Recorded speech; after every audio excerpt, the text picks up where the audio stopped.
Ada satu parent yang mesej Cikgu Debbie, tanya, Cikgu Debbie, kenapa saya buat soalan ni dapat jawapan lain tapi bila check kat kalkulator bagi jawapan lain? So yang mana yang betul? Saya pun tak terfikir sejujurnya masalah kat mana. Jom kita tengok soalan dia. Nak cuba? Jom. Okay, ni negatif 2 kuasa 2. Kalau kita buat secara congak, selalunya cikgu buat congak lah. Cikgu tak pernah sebenarnya guna kalkulator dengan soalan yang macam ni.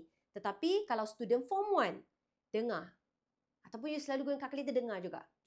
Negatif akan dapat positif tau. 2 darab 2 ialah 4.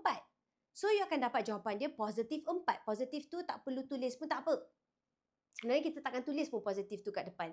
So, kita letak 4. 4 . Jom kita tengok kalkulator. Kita letak negatif 2 kuasa 2. Cuba teka apa dia akan tulis.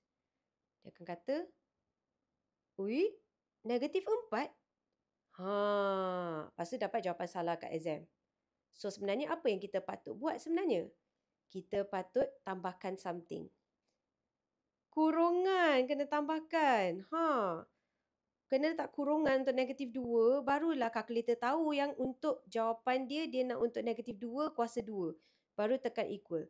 Baru dapat positif 4. So berapa ramai yang akan salah kalau guna kalkulator? That's why Cikgu Debbie selalu kata jangan bergantung sangat kat kalkulator ni. So kalkulator dia tidak akan tahu sebenarnya soalan dia adalah satu nombor ni. Okay, it's the integer of negative 2. Dekat kalkulator bila kita tekan begini, dia anggap ini perlu buat dulu. So you akan dapat 2 kuasa 2, which is 4. So dia akan kekalkan negatif kat depan.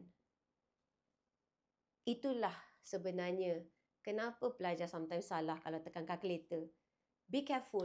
Kena letak kurungan untuk soalan yang ni.